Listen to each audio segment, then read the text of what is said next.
Hi everyone, welcome to my video cast again. So today we are going to talk about a subject, basically a problem which all of the parents face, and sometimes we as therapists have solutions to it. Sometimes we hustle about it, but today let's put forward what you know as you listen through this video cast, try to recapitulate it, and what I think I have put an effort and I have gained result about this particular problem. So today we are going to talk about toothbrushing. So this is one thing which I feel all of you would agree that you all have to struggle with, and most of you must have achieved it with your child, but you had your own phases, own pace as well. So now when we talk about toothbrush, so it may sound that it's very simple. You just need to, it's just a thing of maintaining your oral hygiene. And what's the bigger deal to it? So for a child who has ASD or any child who has sensory processing concerns, even for an adult, toothbrush, using it, it's just like an overstimulating experience. Or let me put it more simpler form, overwhelming. It's too much for a child as an experience. So this can be because of the hypersensitivity and hypersensitivity, and I feel that you are aware about what we mean about hypersensitivity and hypersensitivity in general, but I would like to clear you when we talk in terms of toothbrushing. So hypersensitivity means that there is a lot of less, like means less or lack of sensation, or the child might feel numb around the oral area.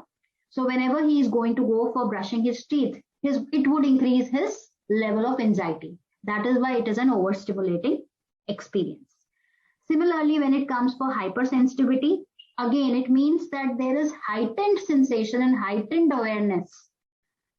And that is leading to a lot of unpleasant pressure and overstimulation over the oral areas. So let's connect this toothbrush task to the hypersensitivity and hypersensitivity.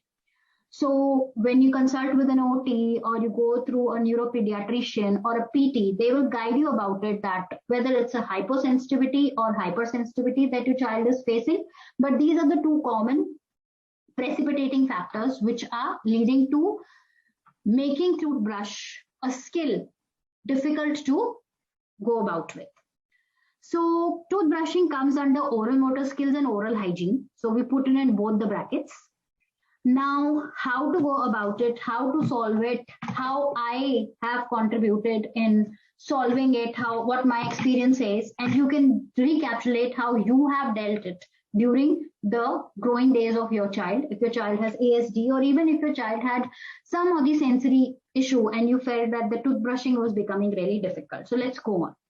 So the first thing is that you need to choose the correct toothbrush. Yes, we go for fancy toothbrush, but I think the correct toothbrush is more important. So choose a toothbrush which has silicone bristles in it, which gives a softer and less of overstimulating experience. Even if you're going to use it on your gum and oral areas, you'll know it. So choose the best and the correct toothpaste. No mint, because mint is already giving a lot of sharp stimulus. Some people love the mint flavor, some people reject it, and the kids also reject it. Some of them also love it, so it can be contradictory, but let's not go for the mint thing. Instead, you can go for other toothbrushes. There are a lot of toothbrushes. You need to hunt for it. You have to find it. You can see it on the Amazon, everywhere online. You can find other flavors in the toothpaste, that is bubble gum or some berry flavor or vanilla, which is little soft, not that sharp, little pleasing, because this is a very sensitive area. Now, whenever you're going for the toothbrush task, you need to set a specific time, that 10 o'clock we are going to go for a toothbrush, or 9 o'clock we are going for the toothbrush, or twice a day we are going, and you need to set the time here. It cannot be like 10 minutes. You need to set some time. It cannot go for ever long. So choose the correct toothbrush, choose the correct toothpaste, and then the timing. This will actually help in preparing the child and build up a routine. So this has to become a routine. Once a thing gets into a routine thing, it gets like a habit. So once a routine, then into a habit. So routine can be easily set into a habit. Now you need to guide the child. Now how are you going to guide the child? It's not like forcing your child. You are giving the entire physical prompt. You have to put it here. You have to now slide it here. Now you have to just spit out. That's not the guiding thing. Not too much of verbal commands. You can go for modeling, physical modeling, demonstrating. So stand behind the child. Let the child face the mirror. Give just little pea-sized amount of toothpaste. It doesn't have to be plenty. Don't think that if you're giving more amount of toothpaste, more cleaning would be there. So it should not, first agenda should not be that the teeth have to clearly be white or sparkling. The child has to have a good feeling about it. That should be in the mind. So guiding steps would be, you can like whatever steps you want, how you want the child to get to toothbrushing. Should he be opening the cap and then applying the toothpaste, or should you will be giving the, whatever your guiding steps are, you decide according to your child's level. Remember, it has to be a pleasing experience.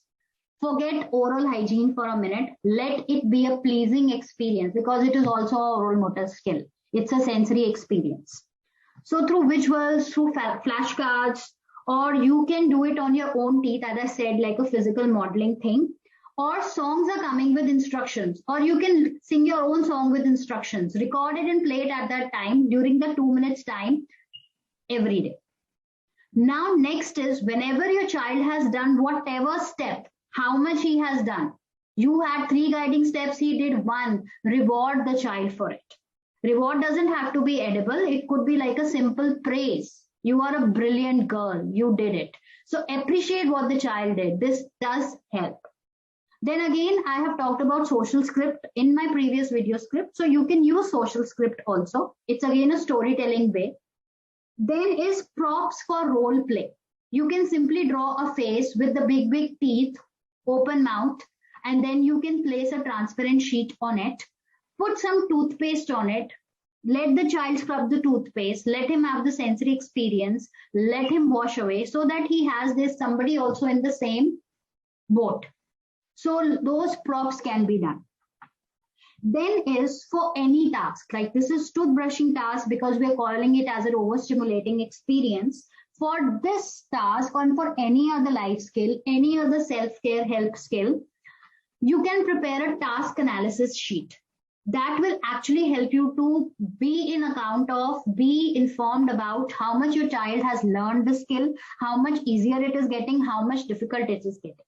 So in task analysis sheet, what you can do is you write down all 7 guiding steps that you have planned, you have the flashcards for, or you have prepared the visual fors, and then you put tick mark, whether you have given full prompt or you have given partial prompt, or whether it was just a verbal prompt or a visual prompt, or it was a gestural prompt, and see, and then score your child at least for 21 days.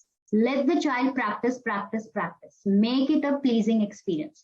So this task analysis will be like a blueprint for you where you and your child start. So remember, toothbrushing is a very major sensory experience.